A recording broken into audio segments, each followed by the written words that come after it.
This is Dan Schneider on this Dan Schneider video interview. It is the second of my series on great television shows. This one is on the 1970s sitcom Soap, and I will be talking to two experts about it. The conversation will begin when we return. The subject is Soap, a great television sitcom from the 1970s. I have two people who will be discussing it, Austin Kennedy and Aaron Berman. Like I like to do, I like to give each of my guests a little few minutes to talk about who they are and what they do, and then we will get into the meat of the matter. Let me start with Austin on the right. She has a blog about the soap, the show Soap, and behind her you can see she has a shit ton of DVDs there. So, Austin, if you could give a little background about yourself, are you a cultural critic, a film critic, or what? And what drew you to Soap? In my head, I am like I love watching critiques of movies and media, television, and all that. But like I'm not like that's not actually what I do. I've thought about it before, but it's like I don't know if I'm eloquent enough to do that. I don't know if if I can actually get into that. But like I love to watch stuff like that. And how so like right now I'm a college student for early learning and childcare, so that's my thing right now. But my how I spend my time a lot is watching YouTube about movies and TV. So and Soap was one that I've been a fan of for about 10 years. So when I was about 14 or 15, we got Netflix for the first time, and it was like, oh my god, Netflix was new. We were like, this is so cool. We have Netflix now. So my dad was browsing around the catalog trying to find like stuff from when he was a kid that he could show us, and stuff he and my mom had watched. And he was like, well, let's see if we can find Soap. And he found it, and we binged the whole thing, and I was hooked. And then shortly after, they took it off Netflix, so I didn't watch it again for years until I got the full box set here. Yeah, I know. So Oh, go ahead. I'm sorry. so yeah, I've been a fan ever since, and just over the past 10 years, it has become my favorite show. I know you had mentioned just before we started that you have displayed the DVDs. You did mention though Vimeo, and that's where I came across it. I was looking up something else, and somehow on Vimeo I found that every Soap episode was listed. I forget the user's name, but every Soap episode, 92 of them, I think, minus one, I think was episode 42 or 43 was the only one he didn't have online there. But anyway, let me turn to Aaron Berman. He's the fellow who I contacted first and put me in touch with a couple of other people, including Austin. So, Aaron, could you give a little bit of background about who you are, what you do, and your attraction to Soap? Sure. Well, I'm a former writer and editor at USA Today. I've been a freelance writer for about 25 years now, and got into writing books about the making of films and television, mostly because I've always been just fascinated by the artistic process, how things come together, how you wrangle a bunch of people into a room and actually get them to do what you want them to and actually have it come out reasonably coherent. I have to say that I wrote the book on Soap. It wasn't my original idea. I had written a couple of books for my publisher, a very small press called Bear Manor Media, and the fellow who runs it he said, I've always wanted to do a book on Soap. And it's like, I didn't really have a relationship with the show because I was about 5 when it came out. So I remember that they would run bumpers for it during daytime TV. So you're a 5-year-old and you'd see this kind of goofy looking, 10-second clip of a show. And of course, there's a ventriloquist. And it's like, oh, that's so cool when you're 5. But it was always on at like 11 o'clock, and I was in Washington, D.C. at the time. And I was like, there's no way, I was ever going to be able to see this show. But that was my recollection of it. It was like, it was this thing you weren't allowed to watch because it was too risque for you. But at the same time, hey, there's a guy with a dummy. So it's like, But I was like, okay, cool. Let me look into it because I'd never really seen the show before, and I got it.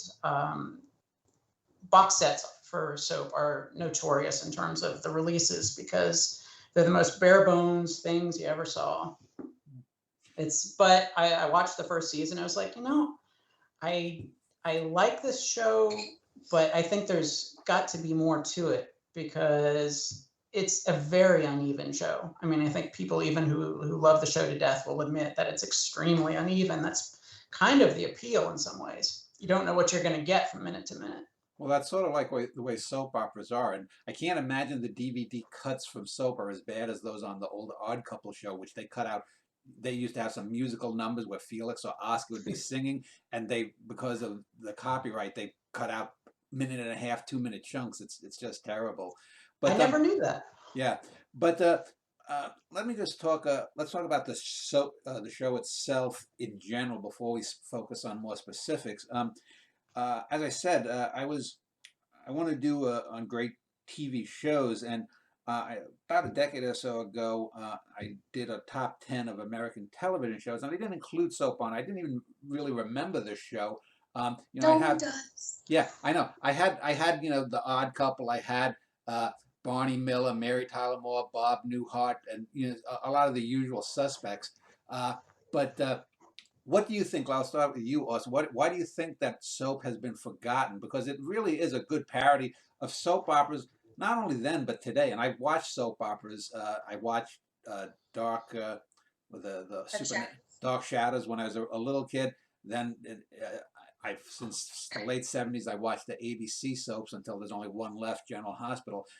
Why do you think that soap has been forgotten?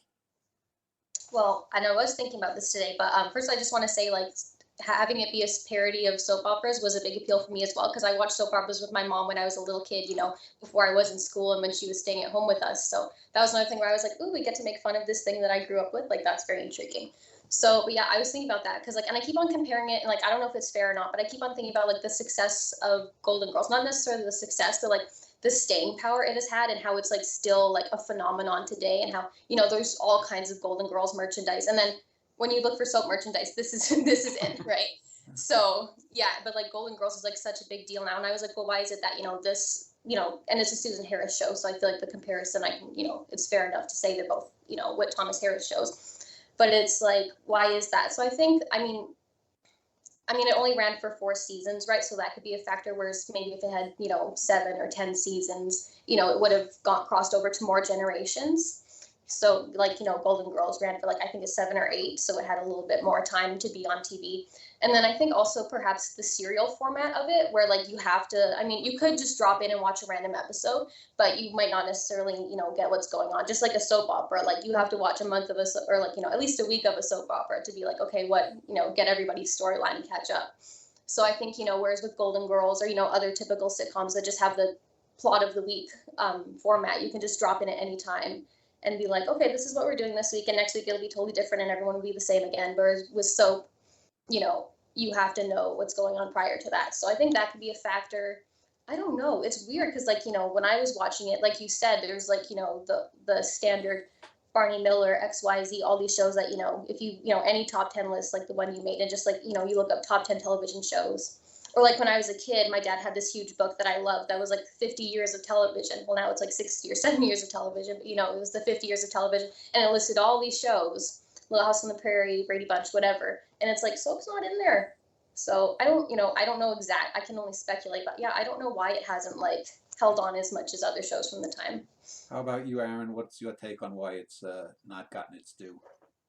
I think a couple of things. One, on what Austin said, the whole continuing storyline thing is a huge problem, especially in syndication, because part of syndication is you sell this series to stations all over to play whenever they want, whenever they have a hole in the schedule. And I recently rewatched the first, some episodes from the first season, and I started with like the first 2, and then I jumped ahead like 10. And even having seen this show multiple times and written about it, it was still extremely jarring. It's like, wait, what's happened between the first 2 episodes and now I'm on like episode 17 and I don't recognize what's going on. And it's like, I know the show, and I had that. I can imagine showing this to a station heads and them looking at it going, our audience is not going to keep up with this. Mm-hmm. So I think that's probably the biggest factor. Also, it makes me smile every time you both call it a spoof on soap. Susan Harris was very adamant to me that was never the idea. That what she wanted was, she didn't want to have to keep playing with the same characters in the same situation all the time. It was just boring for her. Mm. So she wanted some format that had a continuing storyline where she could pull people in and take them out at will. But her and her producing partners Paul Youngerwit and Tony Thomas were also adamant. It's like it was never meant to be a spoof on soaps. If anything, it was a spoof on society, because as you would notice, whatever was going on in the zeitgeist at the time, they would pull in, which is also what soap operas do. So the confusion makes perfect sense. So in other words, it was a comedic soap opera, not a spoof of soap operas. It was a sitcom that they were free to do with what they wanted, but they don't call it soap. Yeah, honestly, well, that's the thing. It's like, where does the name soap come from if it's not a soap opera? Yeah. I think, having done enough of these books, I think what happens is you go in pitching, and you have to pitch to people. You have to figure out what their touchstone is. You're never gonna. Susan Harris was never gonna explain to anybody at a network the difference, the nuances. She had to sell them on something that they could understand. Oh, soap operas. Yeah, we get it. It's just funny. That's all. Yeah. So like, it's the way we interpret it, but it's not necessarily their intention when they made it. Right. It's an elevator pitch, basically. And sometimes the elevator pitch runs away with you. So, Aaron, let me talk about the show, or the controversy before the show started. There's a fellow named Matt Baum, who's a gay historian who does a history of gay pop culture. And he has an interesting video that's about 25, 30 minutes long, talking about the storm before the show even got on the air. That on the one hand, you had the far right, what would now be considered the anti-abortion, anti-gay crowd of today in its seminal form, not wanting to see any homosexuals on it, no abortion, no promiscuity, etc. And then you had gay rights activists who also slagged the show because Billy Crystal, this was his first big break. He played the gay son of one of the families, Jody, on it, and they threatened boycotts, as did the right, because they wanted to make sure that, well, first they wanted a homosexual actor to play Crystal's role, and then secondly that the character was portrayed in a positive light. I guess, Aaron, can you talk a little bit about that? Strictly the gay aspect? No, both the gay and the right wing, with the promiscuity, the storm before the show even aired, like it was like 6 months beforehand. Right. This was actually one of the things that drew me to actually agree to write this book, which was soap is one of the first TV series to come out during a time when essentially American society was just splitting up. This was the first big salvo of the culture wars that we're still, we're embroiled in now. This was kind of the opening salvo of those. What happened was there were so many things coming together. The gay aspect was only one of them. It started with an item in Newsweek that came out like I want to say like 3 weeks before the show. The soap memo. Oh yes, they showed an early version of the pilot to the Newsweek TV critic, and he wrote this scathing critique of it. It was about 500-600 words long, and he just went through how crude it was, how dumb the jokes were, and this was just the pilot. And also, he just had a laundry list of plot points that were covered both in the pilot and that would be covered in future episodes. So he talked about the gay son who's also wants a sex change. He talked about Corinne, one of the daughters, seducing a priest in church.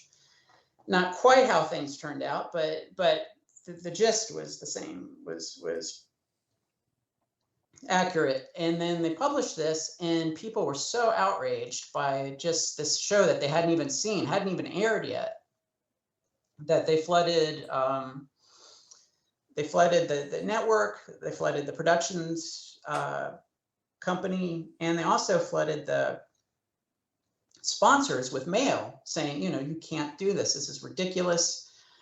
This offends everything that we believe in. And it all happened at a time when pressure groups were starting to figure out how to get the results they wanted. They've been trying for years to appeal directly to networks and say, look, we really need you not to do these types of things. And they get fobbed off with, we really value your opinions. Thank you for writing. Here's a lollipop, go away. And nothing changed. And at the same time, they would see gay pressure groups and Planned Parenthood and all these organizations on the left actually having an influence on the shows. One of the predecessors of Soap, Susan Harris, wrote a couple of episodes of Maude, and this was about whether or not Maude should have an abortion because she's older, her husband's older, they don't think they can deal with a child. And they had input from Planned Parenthood on kind of crafting the storyline, and that had the right livid. So by the time Soap rolls around, it seems like everything they've ever protested is all in one episode of one show. And at this point, they were starting to disseminate literature through churches and other groups about how to not necessarily disrupt these things, but to, go forget about going to the network, go to the sponsors, tell them you're not going to buy their stuff ever again if they back this show. And it did have an effect. So you mentioned, though, that this was like the opening salvo, but was it really, because you mentioned Maude, and of course that brings up the Norman Lear show, Archie Bunker, the Jeffersons, Good Times, Maude, Valerie Bertinelli show, One Day at a Time. And these shows were all noted for that. I mean, Archie Bunker used the N-word. Archie Bunker, called homosexuals fags, kikes, all these derogatory terms, and yet no one raised a stink about it. And I think there was one episode where, in fact, I think Tony Geary, who later went on to fame in soap operas as Luke Spencer on General Hospital, a noted rapist and gangster, actually played a seemingly homosexual character in one episode. So was it just that there were going to be so many squished into a show, so many controversial, whereas each episode of Archie Bunker was taken basically, this is the week Edith almost gets raped, whatnot. Was it, I mean, what, There were several factors at work. I think one of them was Lear was very good at managing these groups. He actually had a department in his production company that did nothing but talk to people who had problems with this stuff and kind of try to neutralize it before it became a problem. I think also Archie Bunker was a special case because if you watch All in the Family, you can actually identify with Archie or you can identify with people who are telling him he's an idiot. So you can have that show as whatever you want it to be. I mean, if you're on the left, you look at him as a bigoted boob.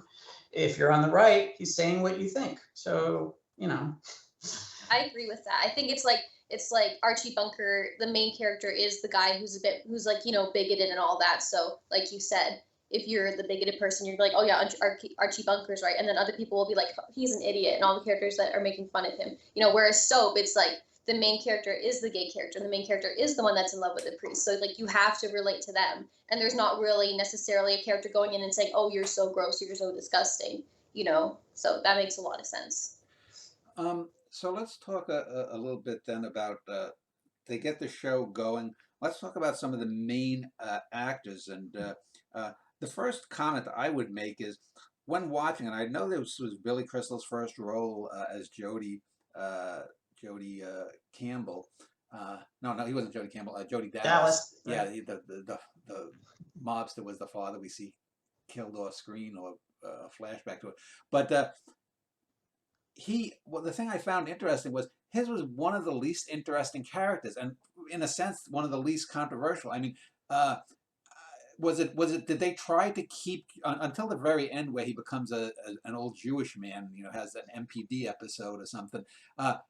Basically, he's sort of the center of the show. He's the least wacky of the main characters. Is that done specifically because of the pressure groups? Yeah, that's an interesting question. I think a lot of it had to do with just keeping him on side, because I think from the very beginning he had a problem with even being there. He had just come off of essentially been booted off of Saturday Night Live back when it was just Saturday night. He'd done a sketch, they'd cut it down, he was ticked off and left. Oh, this was And before he later went to Saturday Night Live in yeah. the 80s? Oh, okay. Oh, no. The Saturday Night Live episode happened before Soap. Oh, okay, yeah. So this was kind of his second chance at TV. And it's like playing a gay man in the 70s, especially if you're not gay, on television, it's a tough ask. It's a tough ask for what it's going to do to your career, because nobody knows, because it's just a different time then. You don't know if you're going to get blackballed from television. You have to remember the blacklists were still a recent memory then. People got booted off because they spoke at somebody's funeral that happened to be have communist leanings, and they didn't work for 10 years. Well, even like Dinah Manoff, who played Elaine on the show, her parent, I think one or both of her parents, maybe it was just her dad, was blacklisted. So well, it was like, actually her mom. Yeah, it was her. Yeah, I knew one of her. Yeah, but it was like, the next generation, that this is, something that it's actually affected this person. So yeah, that would be really scary to be like, oh gosh, I'm doing this job, and like your job could be hanging by a thread at the time, depending on how things go and how people respond to it. Exactly. And there weren't, the opportunities there are today. I mean, they couldn't just go off and create a YouTube show, right? Or record a podcast, or go to any of hundreds of cable channels or anything. You had the 3 networks, and if you pissed off anybody, it's a small world then. So let me start with you, Austin. The opening credits for the show start with, this is a story of 2 sisters. So let's talk about the 2 Catherine actresses, Catherine Hellman with a K and Catherine Damon with a C. And just my initial thoughts is, I think Catherine Damon is very overlooked. Catherine Hellman, I think, got all the basic glory, and she does a wonderful job in Brazil, her most famous role, I think, outside of this. And she's got that odd kind of look, the big eyes, the weird crinkled nose, the huge bosom. She looks funny, whereas Catherine Damon is more your average housewife of the time. She could have been, Mrs. Brady from the Brady Bunch or something. Yet I think in rewatching the show, I was more impressed with Catherine Damon. Not that Hellman is bad; she's funny as hell, but I really got to appreciate Damon. What's your take, Aaron, on the 2 Catherines as actresses? I adore them. They are both incredible, and they play off each other so well. And I do agree that like Catherine Damon is definitely like underrated compared to Catherine Hellman. And like even myself, I have such a crush on Catherine Hellman. I think she's so adorable. I think that's Jessica's like my all-time favorite fictional character. Like she's so fabulous. So like, for example, when I'm making content for my blog, like the blog is named after Jessica. Like most of my posts, the majority of them are about Jessica, but I want to include all the other characters as well, because I'm like the only person on that website that is making consistently content for it. So there's so many times where I'm like, oh, Jessica, and I try to include every character, and then I'm sitting back and I'm like, I need to make more Mary stuff. We don't see enough Mary. And I think one part of it is that like, I was thinking about this recently, where it's like Mary doesn't necessarily have her own story. Like it feels like a lot of stuff happens to her, and she goes through so much and has to deal with her sons and her husband and her sister and all of her family. But like she doesn't really do, like she doesn't, oh, this is what Mary's gonna do. It's like what's happening to her, versus Jessica, who has all these boyfriends. She has the cheating husband. She leaves the country. She does all this different stuff. She always has something going on. And then Mary, it's more so stuff just happening to her. But yeah, they're both incredible. And like Catherine Damon, like, just watching her scenes, like her, because like Catherine Hellman is more like, like the funny guy, and then Bert's the funny guy, and then Mary will be the straight man to both of them. So, but like, you might not, notice the straight man, or their, stuff may be more subtle. But the way she'll deliver a line or like give a look or something, like roll her eyes and like, oh my God, I have to deal with this again. Like, just the subtle stuff she does. Like she's incredible. She definitely is underrated. Yeah. How about your take on the 2 Catherines, Aaron? It's hard for me to look at it as a viewer, because I did have the opportunity to talk to Catherine Hellman, and Catherine Damon had been dead for some time, unfortunately. She died like in 87 or something, right? Yeah, so I didn't get to speak with her. And also, they were 2 very different actors. They were both, actually, this is one of the the standouts for Soap to me is that pretty much everybody on there is a highly trained theater actor, and especially Catherine Damon. And I think some of one of the reasons why maybe her character wasn't developed quite as much as some of the others was because I got the impression that there was a little bit of friction between her and the producers and her and the rest of the cast. Not so much because she was difficult, but she was very private, and she was very close to her theater friends back in New York. And everybody else would go out and socialize, and she wouldn't. And I think that and this is just a guess, but I'm thinking people are people. You're going to work closer and with people that are social with you. And so maybe she didn't get some of her own storylines because they just didn't, they didn't think of it because she was never there except when it came time to shoot. So let's talk about the two male leads of the show, basically Richard Mulligan and Bob Mandan.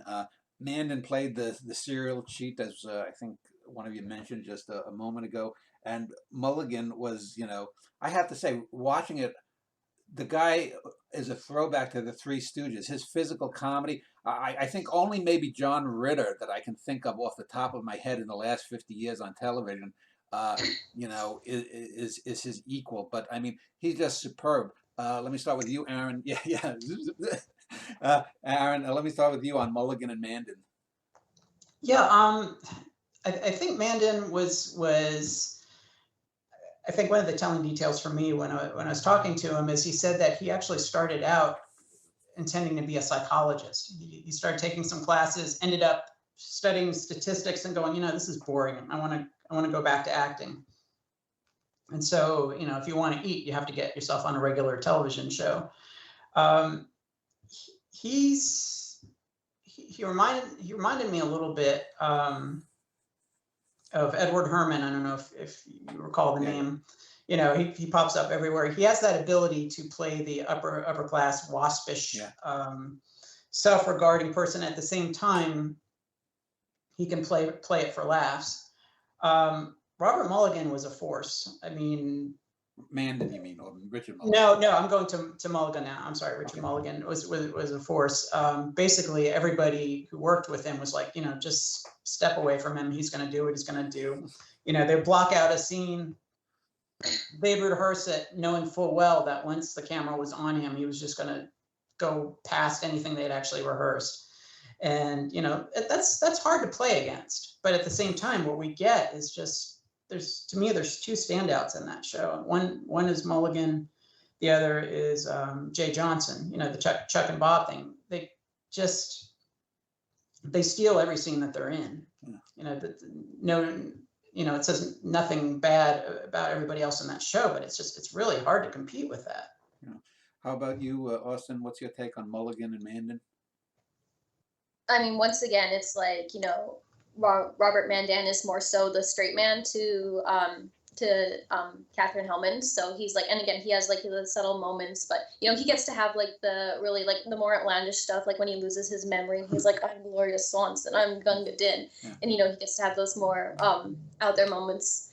But yeah, Richard Mulligan is absolutely like, he's unreal. Like you watch like the stuff he does and you wonder like how much, like, I don't know, like a lot of people are like, oh, you couldn't make soap today, or what if they made it again? And it's like, there's no way. Like, there's no way you could get a group of people like this, especially, like, Richard Mulligan, who, like, the stuff he came, like, I can't imagine anyone else playing Bert because it would look completely different. Like, like his physical comedy is just unreal. Like, a lot of people often bring up, like, the scene where he's, like, at Sally's house and he's on her coffee table and he's drunk and he's, like, trying not to fall off the coffee table. And it's like, who can do that?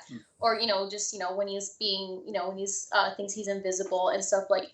Or, oh my gosh, I love the scene where he's at the cabin with Danny and he's like, oh, Danny, like, and Danny's like, I'm going to have to kill you, Bert. Like, I know we're friends now, but like, I have to do it or I'm going to get killed. And he's like, oh, you know what? It's fine. I'll put on this bear pelt and I'll just like walk around like the bear in the carnival and you can just shoot me. And it's like, no one else can do that. Like, he's just absolutely unreal.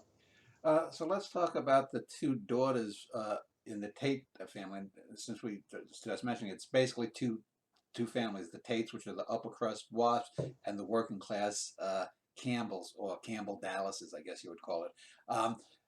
I have to say, rewatching Diana Canova and Jennifer Salt, I didn't think much of them, their characters, at least when they first was on air. And I have to say, they are probably the two most undeveloped characters. They are lesser versions of the Mary Catherine Damon character. Is that it's all about the men in their lives, which I guess if you look at it as a spoof of a soap operas, a lot of people have always complained about that in soap operas as well, that a lack of female characters or a lack of depth.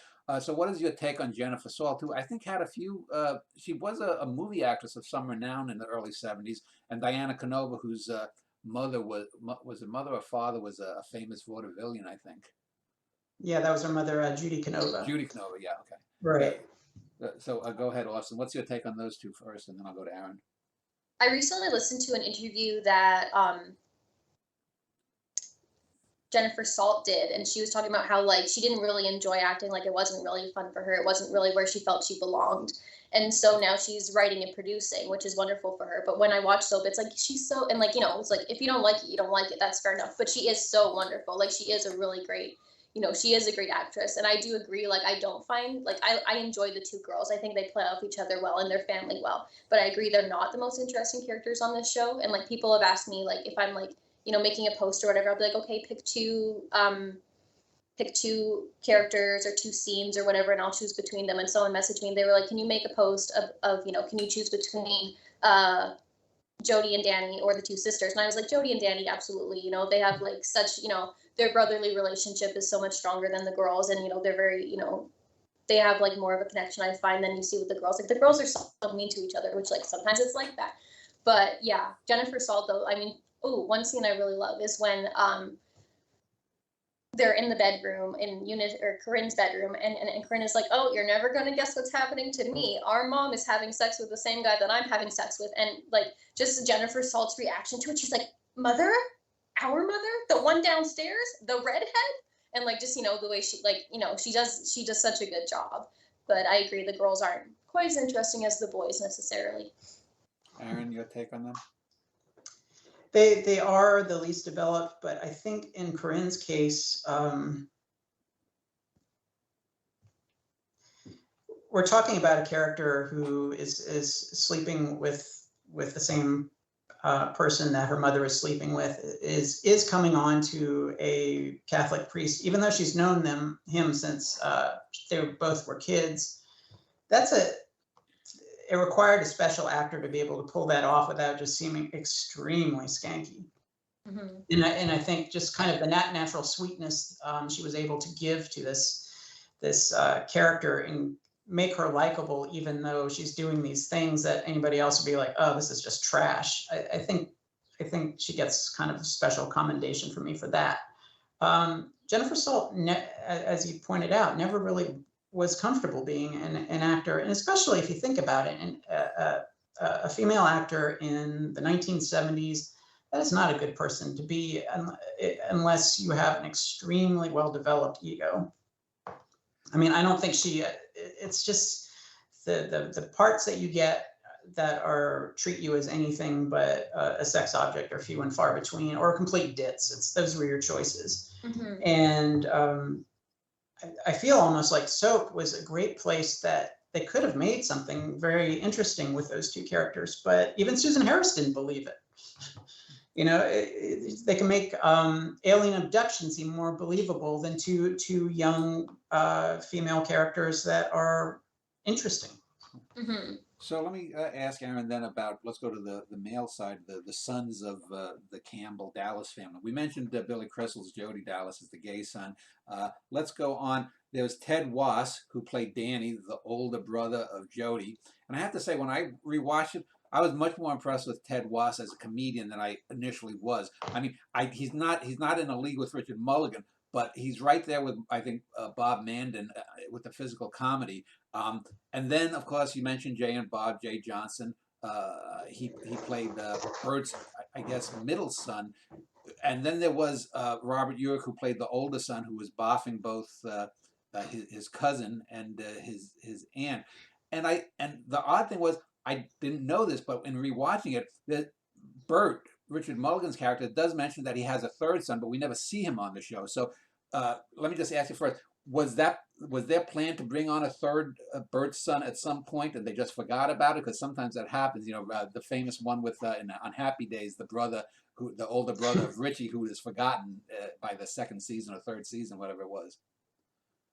Not so much forgotten, but I think it might have been a bridge too far. There was a Bible they wrote at the very beginning. It's 36 pages long and takes every character and spells out their secrets. Huh.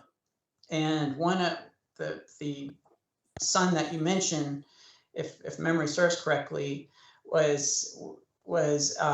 to Vietnam, got captured, ends up, I believe, marrying a Vietnamese woman, and then somehow they come back to America or something. And I think this is 77 to 81. I thought that was a Tate son. Maybe that was. Yeah. It's an extremely confusing dynastic chart. Yeah. Trying to remember.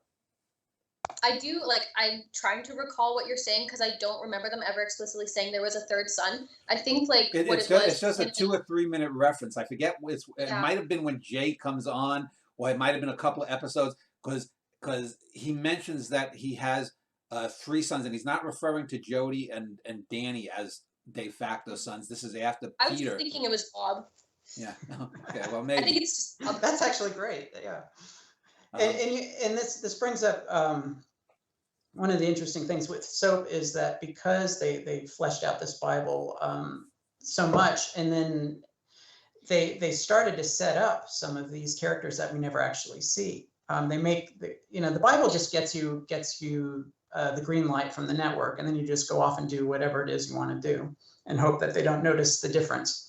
I think the classic example is when Peter Campbell is killed. Initially, it was going to be Chuck and Bob that killed him. Yeah. So they kind of put these clues in that that's who had done it, and then they changed their mind as to who killed him. Due to Chuck and Bob's popularity, I would assume. Yeah, the initial idea was that he was going to kill them, and then they were going to get arrested, go to prison, meet Dutch, and then break out of jail and just be this kind of existential threat that lurks in the shadows, but you never see again. So let's talk about Jay Johnson. He's one of the probably 3 or 4 top ventriloquists of the last 50 years, but this was basically his big break. But you notice by season 4, the last season, they tamed Bob down quite a bit. After Jody's daughter gets kidnapped by her mother, you have at least a dozen episodes where the dummy is just crying about the baby on the shoulder of Jay. And it didn't have the same pungence as the first 2 years when Bob would say something about, "Oh, a family of Negroes, is that you?" Something like that. Let me start with you, Austin. What is your take on the Jay and Bob? And did they tame him down? Guess so. I mean, probably just the baby softened him. Like having a baby in the house was like, oh, he has a soul now. He can truly love something. But yeah, I mean, I kind of see that. But oh my gosh, I just have to say, puppetry of any kind is just such an incredible talent. Whether it's like a Muppet or like the shadow ones or ventriloquism. I mean, like what incredible skill to have, like to make your audience or make the people around you believe that this is a living thing. Like it's just like, I mean, I admire that so much. Like when you were saying when you were a kid and you were like, well, I kind of want to watch this. Like there's a puppet on it, and that was like, I mean, I didn't find soap till I was much older than that. But I remember, I don't even know what it was, but as a kid too, I also had that fascination of being like, I don't even know like how I knew what ventriloquism was, because can't think of a specific show where that was a thing when I was little. But yeah, I always thought, oh my gosh, that's so cool. They can just create this character and talk with their mouths closed. Like that's just I admire that so much. I think that's such an incredible skill to have. And like he's one of those characters that like less so than anyone else doesn't necessarily have his own story. Like, he'll say, oh, we're going bowling, oh, we're going on a date, but you never, follow them along and see what they do in their day-to-day lives. But, that's okay because, I mean, the stuff because like, I think he came up with a lot of the stuff that he did because he didn't want to lose his job. He wanted to always have something to do. So it'd be like, he's playing chess with Bob. He's reading a comic book with him. They're going roller skating. So not just, and I don't know much of that he made up and how much the writers came up with. But it was really wonderful how the subtle, like if you look in the background, they're doing XYZ with each other, and it's like it's just fun to see him coming up with that character and seeing how they play off of each other. Yeah, my favorite one is when the guerrilla group from Central America comes and Bob is speaking Spanish to them, and Jay says, "I don't know what he's saying. I don't speak Spanish." Yeah, But multilingual Bob. yeah, Aaron, what is your take on Jay Johnson's role there? First, and I say this to everybody when I'm talking about Jay Johnson. He's one of those people that he's the only person I can think of that I've talked to that I feel like he's the smartest person in the room, no matter what room he's in. I mean, just the way he thinks is just mind blowing. And I don't know if that's a ventriloquist thing or if that's a Jay Johnson thing or both.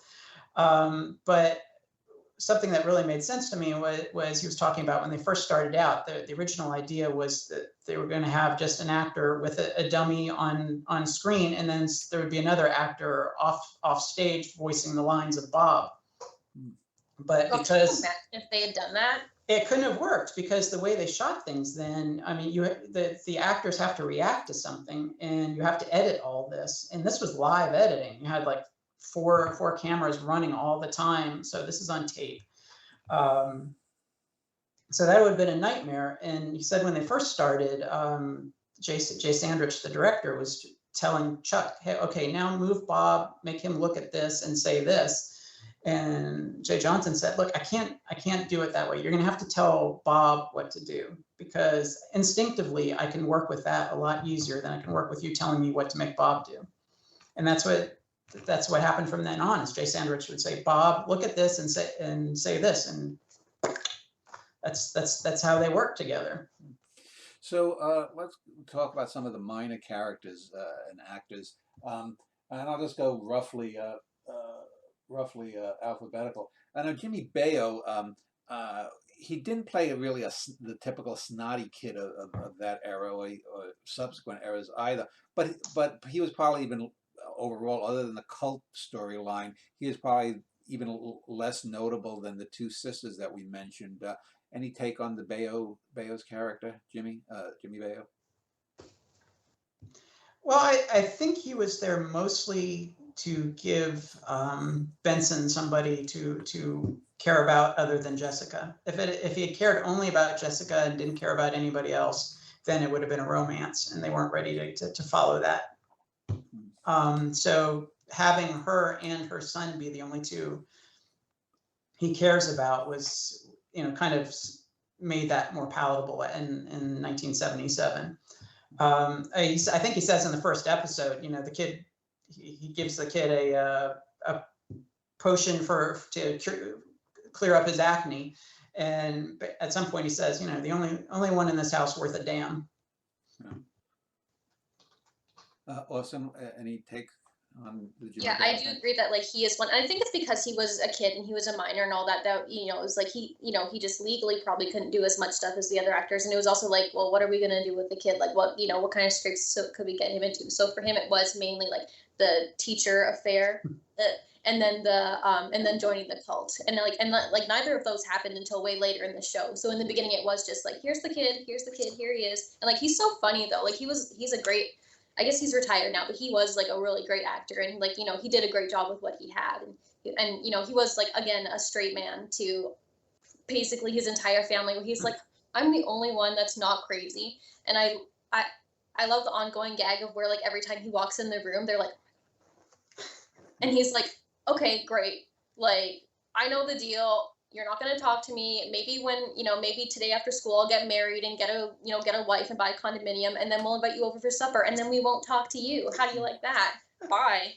I love that ongoing joke with him. And then Robert Guillaume as Benson the butler. He got his own show later. And did Inga Swenson, did she play on that show as well? She plays the blackmailer of Diana Canova's real mother early on in the show, and she has a couple of returns. The thing with Robert Guillaume, I thought he was so much better on soap than he was on Benson. I never particularly liked the show Benson. It was just basically a standard comedy. What's your take on Benson, Aaron? And was there a planned possible romance between him and Katherine Hellman's character? I think that if the times had been different, Susan Harris and the producers would have taken it down that route. But I think they found over time that it was kind of a sweeter love affair to have it, that they cared about each other but didn't actually make them a couple. If for maybe for no other reason than Jessica's track record with men is not all that, and nobody wants to see Benson hurt. And she is his employer, so that could be a little touchy. Yeah, that's a good point. That's a good point. Yeah, to your point about watching Benson after seeing Soap, I had to watch a couple of episodes of Benson when I was writing the book because there's a couple of crossover episodes there, and I remember watching the show when I was a kid, but it's extremely jarring to go from Soap to Benson because it's just a different type of show. It's definitely more family friendly than Soap, I would say. I've only seen like the first 10 or so episodes, but it's like night and day. It's just gag payoff, which was what most of TV was when Benson was made, and it shows you just how nuanced Soap is in comparison. Well, I want to pick up on that with a mention of Dinah Manoff. She played she later played Richard Mulligan's older daughter on Empty Nest, which is also a Harris show. But I thought she was very good as the Jewish gangster's daughter, and her death scene brings me to a point that I think really makes Soap a great show. Even though it's a comedy, even though it is or is not a spoof of soap operas, there are a number of moments in the show where you get 2 or 3 minute runs where these characters become real. They're not just comic characters, but they talk to each other as sisters, or they talk to each other when Elaine, Manoff's character, is dying in Ted Wass's arms, that really make you, feel for these characters. And that's, I think, an extraordinary achievement and really great writing that you can have 95% of the time. It's not just comedy, it's over-the-top comedy. And yet you can get to that point where when these characters are talking, it's every bit as serious as in what at the time Marcus Welby kind of drama, or the Norman Lear comedies. And let me ask you, Aaron, and then I'll go to Austin. What's your take on both Manoff and there's probably every third or fourth episode there's a really deep moment in the show? I think Manoff's character is probably one of my favorite characters that they brought in outside of the family, simply because you don't think too much of her at the beginning because she's written extremely unlikable. Basically, she just wants Danny for sex and is willing to blackmail him in order to get him any way she can. But she has a scene that's very much a Susan Harris trademark, which is characters, you give them enough time, just long enough for people to feel like they know who they are, and then they tell you something that's devastating. And in her case, she had a sister who died in a car crash, and her father said, "Why couldn't it have you been who died instead of your sister?" And that, I mean, in just a few lines of dialogue, she's telling this to Danny, and then says, basically she's trying to explain why she's so horrible all the time. And Susan Harris does this over and over. I think the comedy is to get you to the drama. The comedy is to pay the bills, to keep the lights on, because they know that's what's going to sell to most people. But once they've done that, I think Susan Harris only got up every day to write these things. And let's remember, she wrote pretty much most of Soap. She wrote it all up until like the middle of the second season, and then she wrote with Stu Silver, and they tried a few other writers, but just never took. And that's not very common for a showrunner, is it, to like write the whole thing? Because when I learned that, it was like, I don't think Shonda Rhimes and Ryan Murphy are writing all their shows. I think they get the ball rolling and then back up a bit. So that's incredible. Well, it's unprecedented at that time in history. I'm working on a book about the making of My So-Called Life Now, which was created by Winnie Holtzman, and I can see a through line between Susan Harris and Amy Sherman Palladino, who co-created Gilmore Girls, to My So-Called Life. It's all these people had tremendous control over the shows that they created, in part because they didn't trust their babies with anybody else. And Stu Silver, as good a writer as he is, you can still tell that what's Susan and what isn't to some degree. The more madcap physical comedy, I think, was Stu. Well, even watching Benson, which, what Thomas Harris created, and then step back a bit, like even, because before I started watching it all the way through, I watched the 2 crossover episodes. And when you watch I think it's the second one, well, both of them, but more so the second one, when Jessica appears as an angel, you can tell, you're like, that's Susan Harris didn't write that. Like that Jessica, I mean, it's still Katherine Hellman, but she's written very differently. And, her dialogue and such is very different from how Susan Harris wrote her on Soap. And I think it's fair to comment that when we're talking about this, sooner or later, we're going to get to the 4th season and kind of the drop off in quality. But we need to remember that they weren't just working on Soap. They were working on Benson. They had spun off Diana Canova, who had played one of the daughters, into her own show. I think there was at least one other show. These people were already stretched extremely thin just on Soap, and they had at least 2 other shows going at the same time. So I want to talk about 2 or 3 more characters, and then we'll pause and we'll talk about the storylines, the major storylines, season to season, the 4 seasons. I wanted to talk about Donnelly Rhodes and Sal Viscuso. Donnelly Rhodes was the ex-convict Dutch, and Sal Viscuso was the ex-priest, lover of Diana Canova's character, Corinne. And the biggest storyline there was the spoof of The Omen, or the Exorcist, rather. So both of them, I think, were very good and capable there. I actually preferred Viscuso's character a bit more, simply because they watered down Donnelly Rhodes to such a big, dumb oaf. What is your take on those 2 guys? Austin, go ahead. Fun fact, Donnelly Rhodes and I have the same birthday. So and you're both Canadian. And we're like basically family. I love that. So yeah, I do agree. They really he's like, when he's in jail with Chester, he's like the scary, threatening guy. And then as soon as he gets to the house, he I mean, maybe it's just because he's out of jail that he feels like he can let his guard down and kind of soften up a bit. And I feel like, once you get to the later seasons, and maybe it's like a parallel of like Eunice's relationship with him, because she's like, when we're not on the run, it's just not exciting. I don't feel that way about him anymore. It's not as thrilling. And maybe that's like how the audience is supposed to feel, because once they get home and they're living a normal life, it's like, he's not, he's not as enjoyable. He is very and he's very weepy. He's always upset. He's always like, oh, Jessica, oh, Eunice, all this stuff. And he's not as fun as he is when he first comes on the show. It's interesting that the Rhodes on the run storyline would become in the 1980s, first with Luke and Laura on General Hospital, and then with a number of other soap operas. The on the run couple became a big staple of 1980s daytime television soap operas. But what is your take on Sal Viscuso then, Aaron?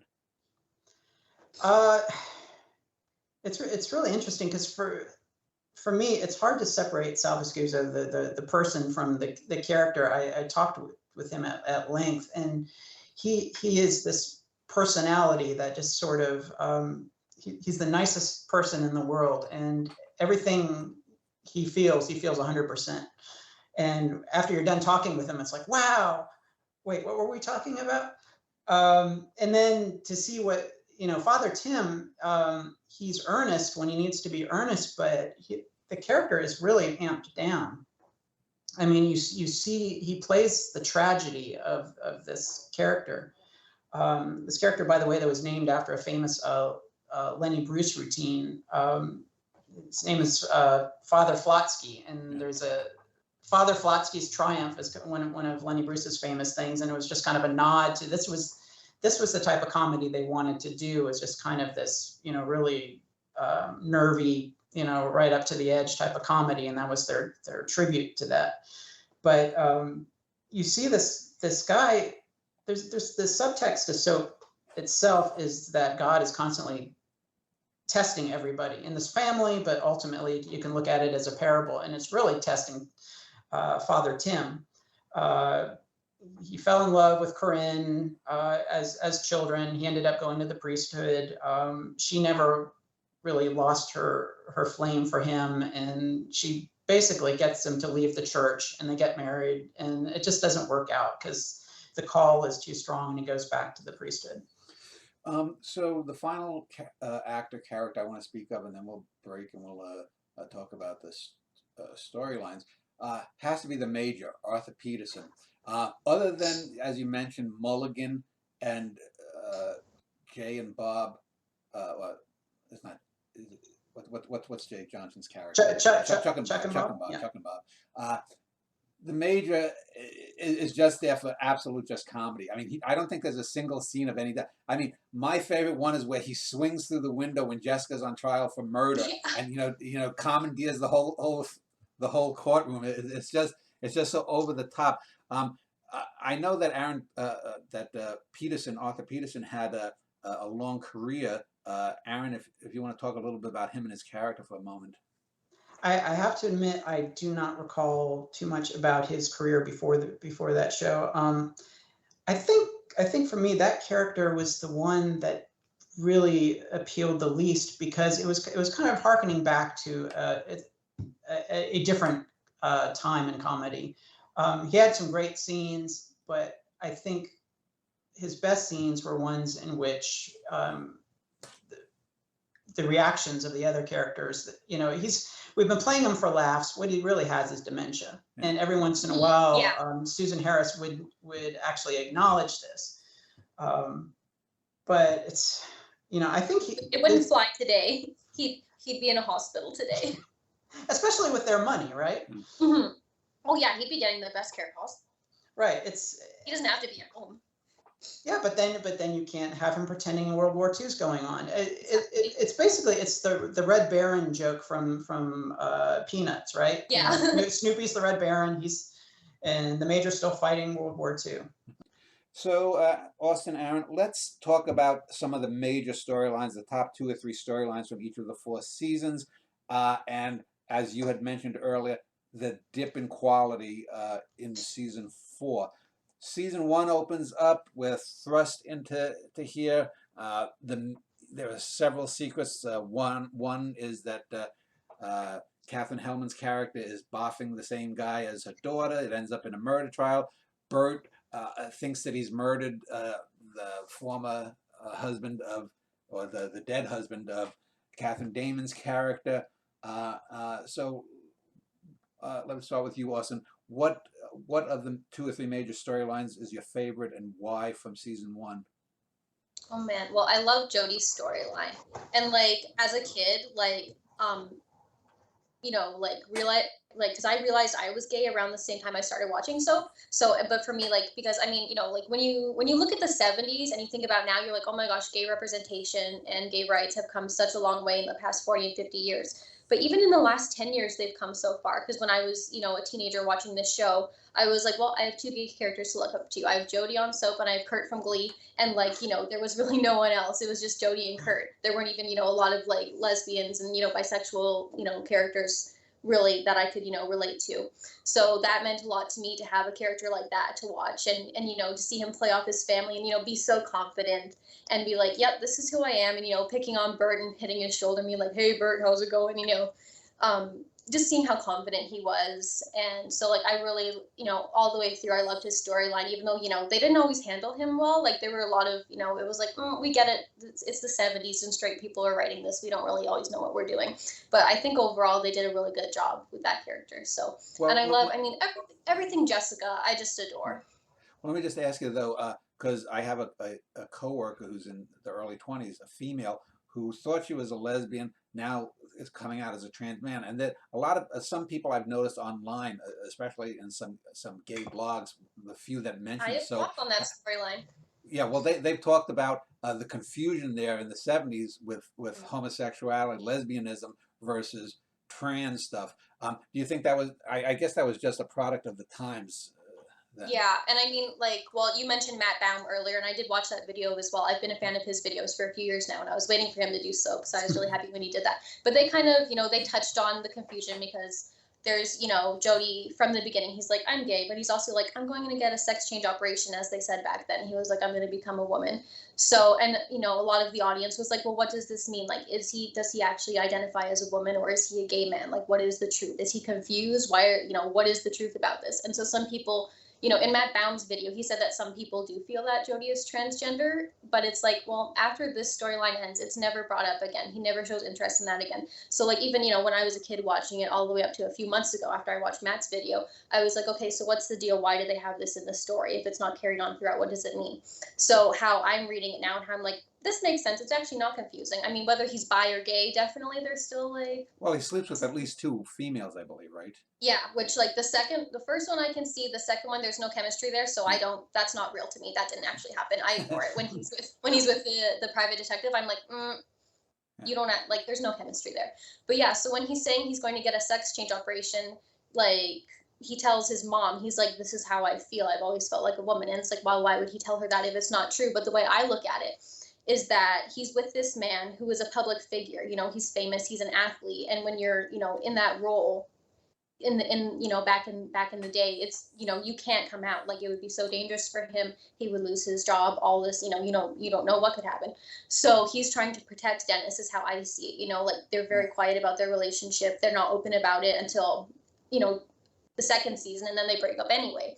But, he's like, so to me, when he says he's going to transition, he's doing it as, not because he feels in his heart that that's who he is, but he's saying he's making a sacrifice to be with this guy that he loves, and he wants to, respect his privacy for as long as he can, and then be able to come out and say, oh, look, we look like a heterosexual couple. So I think it's more of him making a sacrifice to be with someone he loves, rather than this identity that we think he has. And like, that is a real thing that happens, like, in the, all through history, that has happened, where people, and like, in Iran, it happens all the time, where it's like, well, you can't be gay, but you can, transition and look like a straight couple, whether you are or not. You can, like, that is something that happens in real life. So that's how I read it. Let me just ask you before I go to Aaron, Austin. It just brought to my mind. I remember when the show first aired, one of my favorite characters was Randy Heller's lesbian character. She seemed like a really cool character. And I think it was written. I think her character was written better and more convincingly than Jodie's character. And I really liked her as an actress. I saw her in 1 or 2 things. I think she's now retired from acting. What was your take on Heller's? She's still working. She is still working. What is your take on Heller's character? I think she's wonderful. I think, like, first of all, stunning. She's so beautiful. But like, yeah, I think I wish we could have had more of her. Yeah, I really enjoyed her on the show. I wish there could have been more. I mean, the part where they're kind of like, do we like each other? What's going on here? I think that was like very like out of left field, and I wasn't a fan of that. But I do love their relationship, and I imagine in my head, like, after the story ended, maybe she like moved back, and they like, if he got custody, or well, he had custody of the baby, but like, when he got the baby back and all that, maybe she would like come over and like, help him take care of her, like they did when he first got the baby. Yeah, I think she did a wonderful job. And like, I've listened to interviews that she did where she was like, she wanted to play this character a certain way, and we were like, well, she can't be too butch or whatever, like she still has to be a bit feminine, which, like, you can be either one, but she wanted to be very gay and have all this, play it a certain way, and they're like, well, we have to tone it down. But, she was very, from what I understand in the interview, she wanted to be very respectful about it and do a good job of it. So I appreciate that, and I think she's wonderful on her handful of episodes that she got to do. Aaron, what's your take on the top storylines for you in season 1? Yeah, I think the Jodie storyline is pretty much my favorite too, and I'm so glad you mentioned the whole controversy over Jodie's how Jodie's identifying. I had the hardest time with that part of writing about this, because I wanted to be respectful. I don't have much of a frame of reference other than what I read and what I see in the culture to really go, is this acceptable? Isn't not? And worse, I was 5 years old when this was around, so was it acceptable then or not? And my initial take was, there's confusion here. They're clearly straight people writing about something they don't really understand, although they're in Hollywood, so they understand it a bit. I mean, there's the chances of them not having gay and lesbian friends is nil. Yeah. But at the same time, they're working in this framework where they're starting out of the gate in the pillory. They're being threatened with boycotts and everything else, and there is a confusion in various communities. There was then, and I think there's less confusion now, but there was no way to disseminate information other than zines and clubs and who was in your neighborhood. There was no consensus that there's a difference between trans and gay and lesbian and all this stuff. People were trying to figure out who they were, what they wanted out of life. They were being told constantly that they were freaks of nature. There was no playbook for this. So I think the confusion that Jodie's character has is exactly what you would see if you went back to 1977. Now, Aaron, let me ask you, I think it's in season 2 when Bert's invisibility takes center stage. Now, I have to ask, because we talk about sexuality, but throughout the show, it seems that Bert might be mentally ill. Is it ever discussed? I mean, was there ever any talk about the portrayal of possible mental illness? I mean, yes, he's actually taken by aliens, so that's not part of the mental illness. But I think most people would say that if you're having these abduction fantasies or traveling back in time or whatnot, but when we get to like the invisibility and his impotence and things like that, do you think Bert was mentally ill, and how did they handle that aspect of his storyline? I think it was mental illness from inside somebody who's mentally ill. I mean, we see what he sees. I think some of the strongest. So do you think that he imagined the whole UFO thing? I don't think so, because of the baby that Yeah. results from alien Bert. Yeah, the baby's silver and flying around. Although maybe there is a thought that there is mental illness is catchy in some ways. There's phrases for a shared hallucination, but that would be taking it too far. I think what they were always ever trying to do is just find situations that were funny enough to keep people laughing, and at the same time opened a door for serious discussions. I think one of the scenes that always gets me is the real Bert and alien Bert talking to each other, and real Bert explaining to him what a crock that life is, but at the same time you hang on long enough. A great existential moment. Yeah, Right. That's another one of those really beautiful, like heart-touching scenes. Right, you forget that he's talking to an alien, even though you see two birds. Suddenly you're not seeing two birds. It's like the other thing that comes to mind with that character is just one throwaway line. He's talking to Mary and saying, all my life growing up, my father had this pained look on his face. He always looked like he was in pain. And it was like, you know what, that's just growing up with a father that's working and just trying to do the best he can, which is what Bert was doing. Yeah. That's the same episode where Elaine talks to Danny about, her origin story. And that's like season 2, episode 7. I memorized it because it's also the cake scene. That episode is just like, it's hard to rank them because it's serial. So like, it's different all the time, but like that is like one of the like all-time best episodes of the show. There's so much, it's so great. Now, is it late season 2, early season 3, Danny, after Elaine dies, that's when he starts dating the Lynn Moody character, and we get probably half a season's worth of that romance that ultimately ends up fizzling. How you mentioned they weren't ready to do Katherine Hellman and Robert Guillaume, but obviously they were willing to touch on a little bit of interracial dating there. What's your take on that, Austin?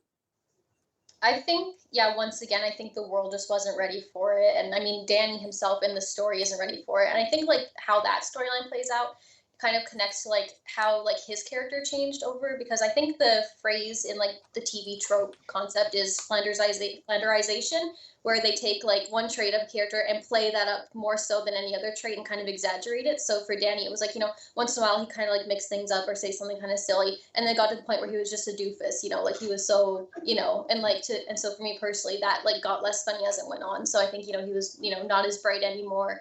Well, my favorite one with Danny is with the Chuck and Bob, where Bob is blindfolded. He said, "But Bert, he can see." But Chuck, what is that? No, Chuck can see, but Bob can't. Yeah, I do love that scene. I do, and like that's where like I can like I like that extent of it. I can like get on board with, because like I mean we could all like fall for that, right? Yeah. I mean to an extent where it's like he just makes it Jay Johnson makes it so believable with the puppet, but like where he gets to the point where he like doesn't even I think there's one part where like I just absolutely hate the line where he's like, I think, what is it?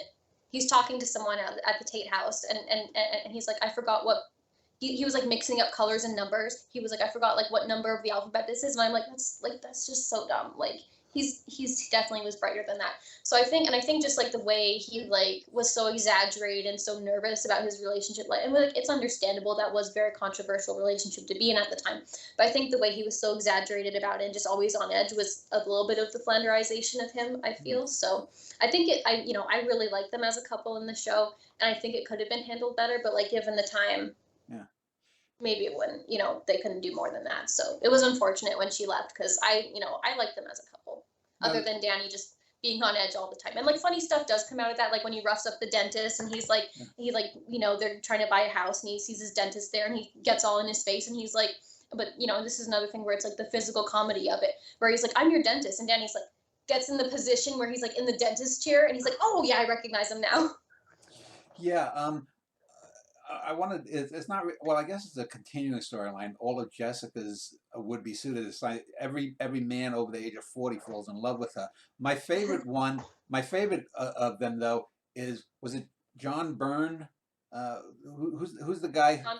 John Byrne. John Byrne. Yeah. Detective Donahue. Yeah. Yeah. He seems to be the only one that really could have been her soul. And I think in one episode she goes back to him, but he's married. That was a good episode. The one that got away. Yeah. But now, was it season 3 was when The Exorcist, or was it end of 2 to into 3? The end of 2. End of 2. Okay. So, what was your take on both of your takes on the Exorcism one? Because I thought that was funny. And it ends with another one of those great, touching little speechlets given by Jessica Tate. Either one. I know Susan Harris, if I'm recalling correctly, she was not a fan of either of the more supernatural storylines she did. She I think, and you spoke to her, so you can correct me if I'm wrong, but she really regretted that.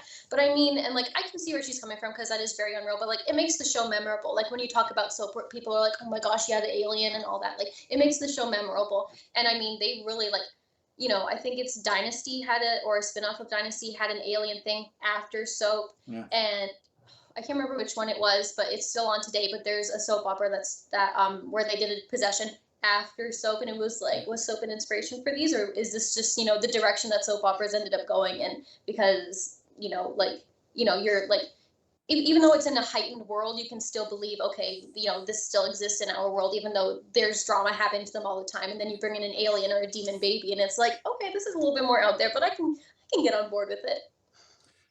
Aaron, what's your take on The Exorcist? And let's just go right into the UFO alien, because I do the one character that's only in a handful of episodes is it's not Plato, no, it's the biblical Saul. character Saul. Yeah. So Exorcist and UFO. What's your take, Aaron? Oh boy, I think The Exorcist one was a bit much. I can see where Susan Harris might want to drop that from her IMDb if she wanted to, but at the same time, it worked for the time. Occasionally, you're allowed to have fun. Yeah. Not every episode and every scene has to be this treatise on what it is to be a human being. Sometimes you just want to make things fly around and get people to go, ooh, which they did. I mean, these things were shot in front of studio audiences, and they were shot twice in front of studio audiences. So they come in the early afternoon, shoot the episode, and then come back in the evening and shoot the same episode again. So, I mean, you are choosing which takes from each shooting to put into your final cut, but still at one point somebody's going, ooh, look, things are levitating. And also, if memory serves, the Father Tim flies through a window or something. I know they put him on a rig and shot him around. That's pretty good for a sitcom. You don't expect people to go that far for a joke or an image or anything on a sitcom. Mm-hmm. So let's talk. You mentioned the downward spiral of season 4. Let's talk about the couple of worst storylines. And did they know that it was getting the axe? Was one of those things they thought there was going to be a season 5, and they got the pink slip in the summer or the spring, whenever they finished wrapping. Talk about the ending on the screen and off screen. Aaron, go ahead. They were going to go as long as they possibly could, right? Like because everyone says, oh, they were going to have a 5th season, but it's like like it wasn't set in stone. Oh, we're going to end in season 5. It was like we're going to keep going as long as they let us, right? Right. I mean, this. Yeah. Let's remember, this is people's livelihood. So as long as they keep giving you Yeah. money, you're going to go to work. And one of the things that reminds me of is that, having done this for a little while, I woke up to something that I'd never really thought of before, which is when you're making TV or films or anything, the absolute last thing anybody's thinking about is who's going to watch it. They don't think about us. You're trying to just get through your workday, and it was a pretty tight, even towards the end, it was a pretty tight ship that they ran on that soap set. We got to get through this number of lines, this number of scenes, and we got to do it within this amount of time, and we've got to do a dress rehearsal that we're going to shoot, and we got to do it in front of live audiences, and all these things. The absolute last thing they're worried about is what you and I think. Yeah. And sometimes it shows. I mean, yeah. I feel like there were so many factors that led to the end, because it's like, oh, well, there's censorship, there's this, there's that. But I feel like it was way more than that as well. Like, I think we spoke about before, there ended up being like 6 or 7 writers in the writer's room at a time, which is normal now, but I don't know, like. And there never were that many at one time. They would Stu Silver was the person who was with Susan Harris for from the earlier middle second season to the end. And then they would bring on like a 2-person writing team for one episode, and then that didn't work out. And then bring on 1 or 2-person writing team for another episode, that didn't work out. And they just decided, oh, well, I guess it's just us. This was a lot of work, because the turnaround, they would shoot an episode in 5 days. So they were writing, they would start out with maybe 5 or 6 scripts at the very beginning of a season, burn through those, and then mostly Susan Harris is writing this stuff and writing it, just trying to feed the beast for the next season. And you've got a massive ensemble, right? Like, for example, with Golden Girls, you've got the 4 girls and whoever may come into their lives, or Friends, you've got the 6 friends and whoever may come into their lives. But in this show, you have like 12 main characters. Like, you have to write for not everybody every week, but like there's so many people, so many stories you have to cover, so many, fictional brains that you have to be inside of all the time.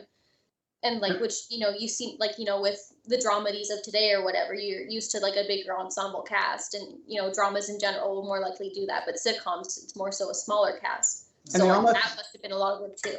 They almost never have them all on the same stage, which when you have those Tate Campbell dinners or just get-togethers, you have all of those actors all on one set. You've got 4 cameras, and basically, because they're theater actors, they're coming to the director and going, what am I doing while the camera's on Chester and I'm Danny? I'm over here.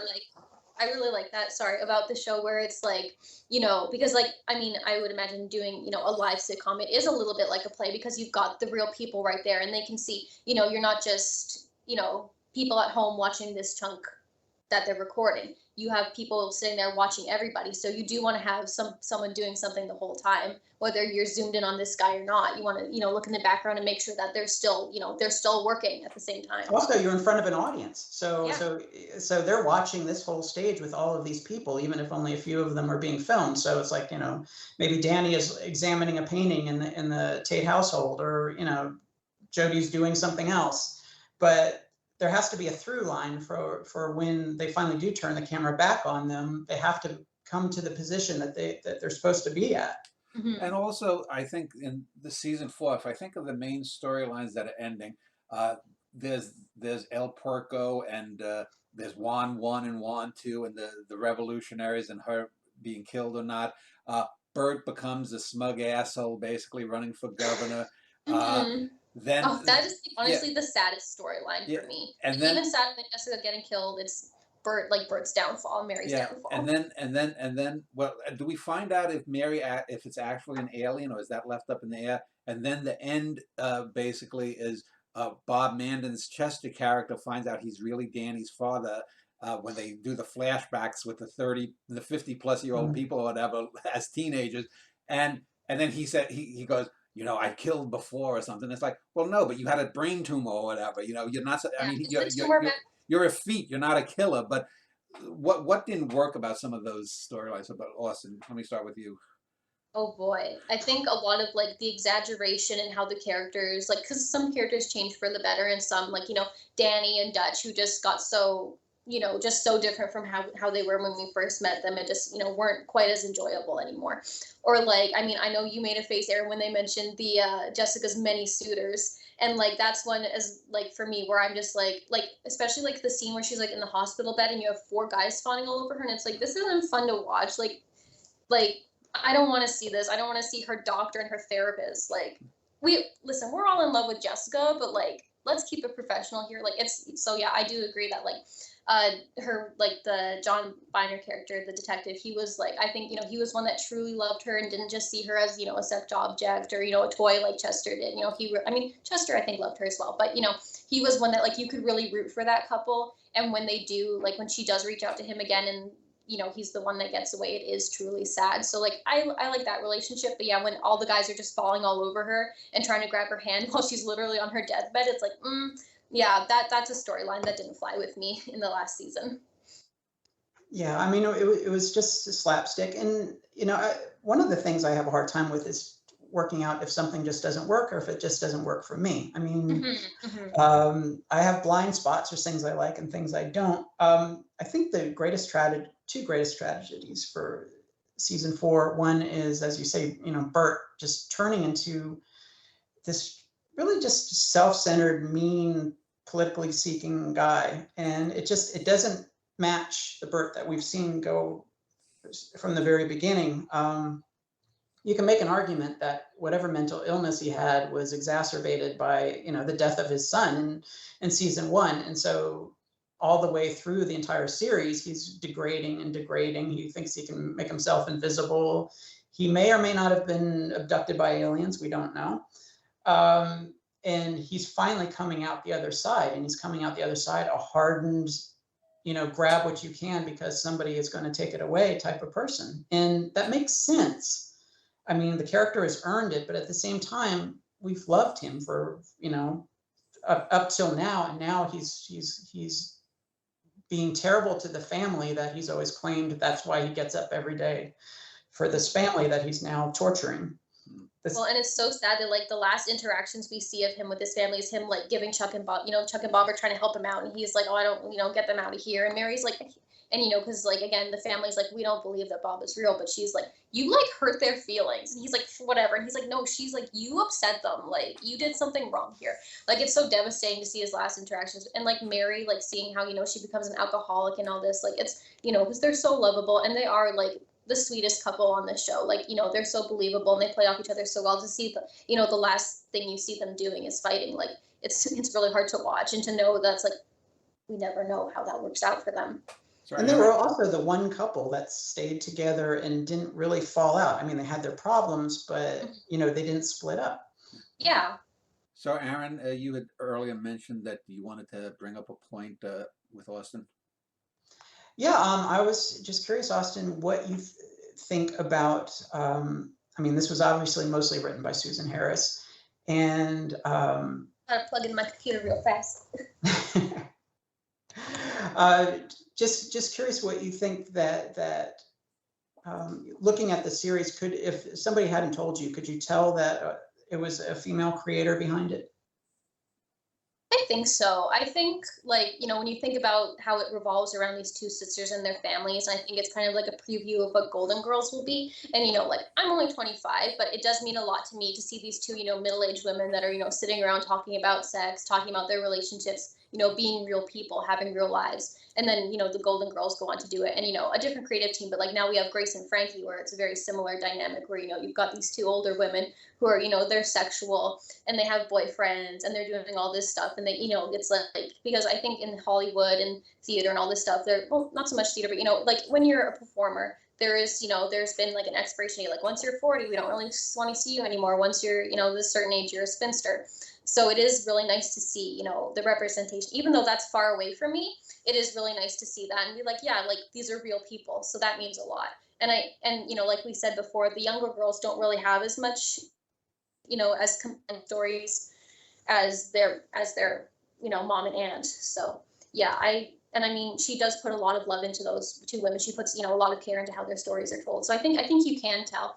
I think if, a guy was writing all the way through, it would look different, and it wouldn't, it might not be the story of two sisters. So, Austin, do you have any final comment? Something we didn't touch upon?